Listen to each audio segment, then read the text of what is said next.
Hello. Hello. Good morning to you. 9:30 on a Saturday morning. It's very nice to be back here on the Swap Shop, and, well, you can see what the time is.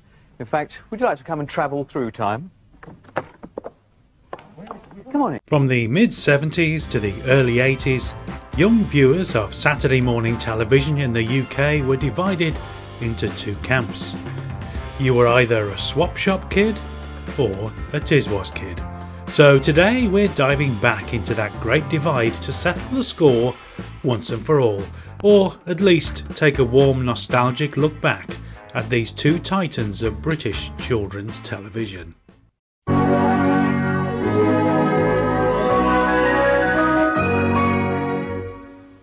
First broadcast at the beginning of October 1976, Multicoloured Swap Shop was in many ways a blueprint for Saturday morning children's television.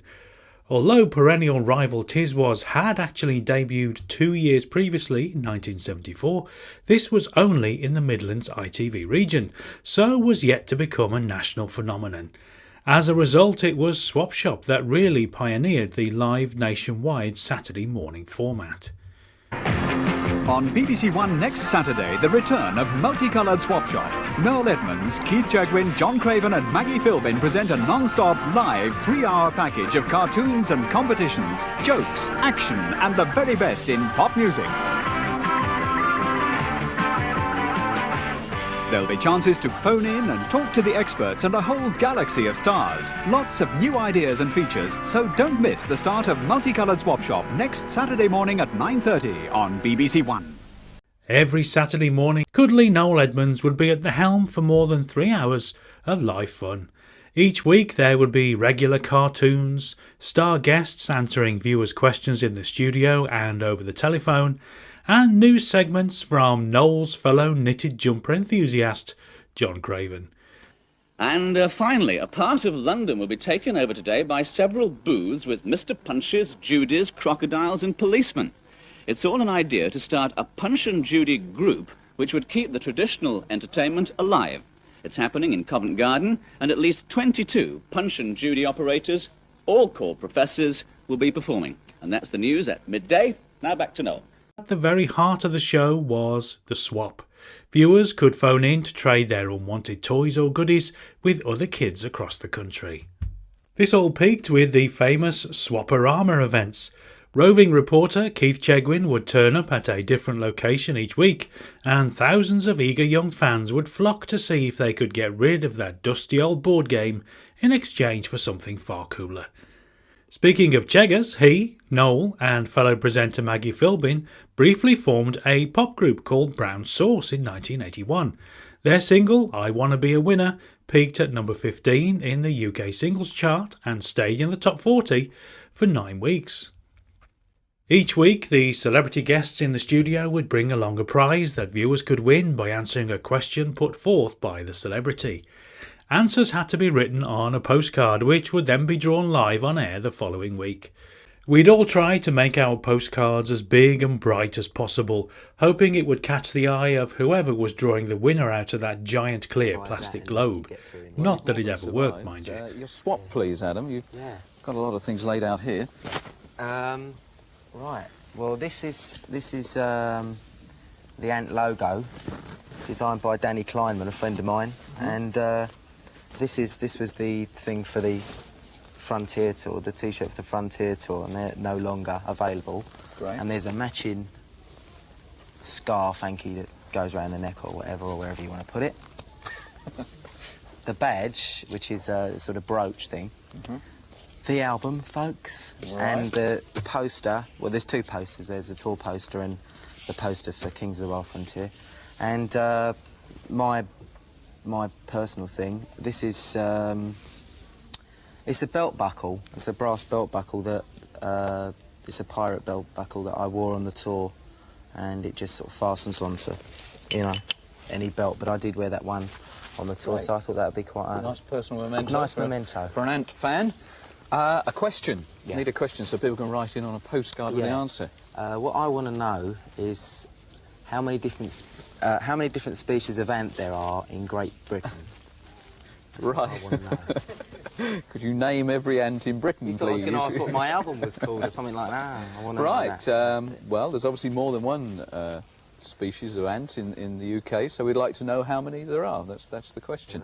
And postcards, please. Sadly, the days of writing a simple answer on a postcard and popping it in the post are long gone. It's a shame, really. Today's kids will never know the simple pleasure of that little walk down the street, clutching a postcard with your hopes and dreams written on it. I know I certainly never won, but one part of the show which will forever be etched in my memory, and no, it wasn't Noel Edmonds' hair, it was that phone number which I'm sure many of you can still chant along with me today.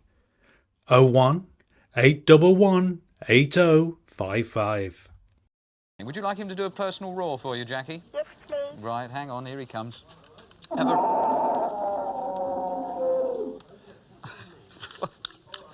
How do you feel about that? Was it all right? Yes. It had enough feeling, body and strength to it, did it? Yes. Jolly good. All right, Jackie, keep watching. You got a fan there. Thanks a lot, Jackie. Bye-bye. Bye.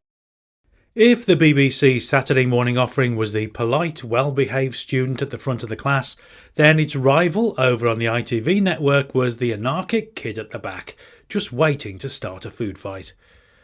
Tiswas actually began life as a simple link strand in 1974, filling the gaps between cartoons and old films. But the comedy from the presenters soon proved more popular than the shows they were introducing, and the Tiswas we know and love was born. Don't you listen to him, man. He's a devil, not a man, and he spreads the burning sky with water. Dad, can you see that big green tree? Well, the water's running free, and it's waiting there for me and you. Big fish, Dad. Cold.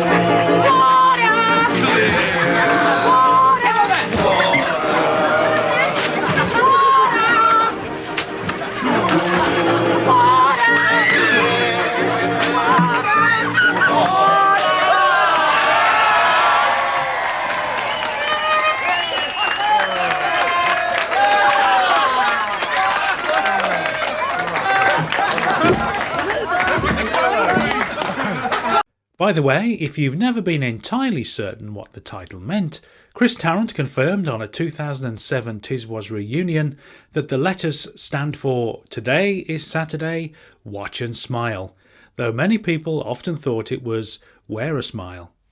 Living here in the Midlands, I was one of the lucky ones who got to tune in from the very first episode. For the rest of the country, it was a bit of a mixed bag, with some areas not even getting the show until as late as 1979. But once it went national, kids were absolutely hooked on the glorious, organised chaos of it all. The show was fronted by Chris Tarrant, who we all know would go on to be a household name, alongside the wonderful Sally James, usually clad in denim or cool leather. The legendary presenting lineup also included the likes of Lenny Henry, John Gorman and Bob Carroll-Gees with his trusty sidekick Spit the dog. I haven't seen the show before. I must introduce my little dog, because when I first had him, I'll tell you, I called him Spot, you see, but he got tired of people looking for it. And so now, with the innovation of punk rock, you know, punk rock, he's now become Britain's first, one and only punk dog. So now I call him Spit. And of course, we can't talk about Tiswas without mentioning two things. First, the cage, where kids and even their parents would be locked up and drenched with buckets of water. This bit was so popular it even spawned a hit single, the Bucket of Water song by the aptly named Four Bucketeers. And the second, the iconic Phantom Flanflinger, a shadowy figure who would terrorise the studio with a never-ending supply of custard pies. By the end of the 7th series in 1981, Chris Tarrant had left Tiswas in order to front a late-night adult version of the show called OTT. Lenny Henry, John Gorman and Bob Carroll-Gees all went with him, leaving just Sally James remaining from the main Tiswas presenting team. She was joined on Series 8 by Midlands radio personality Gordon Astley, but the writing was on the wall and Tiswas duly ended on the 3rd of April 1982. With Swap Shop having aired its last episode just a week earlier, Saturday mornings would never be the same again. In mind, the question remains, were you a swap shop kid or a Tiswas kid? Just to be awkward, I was actually a fan of both. However, if I could only choose one now, I may well just come down on the side of Noel, but it would be a close run thing. Do please let me know which show you preferred.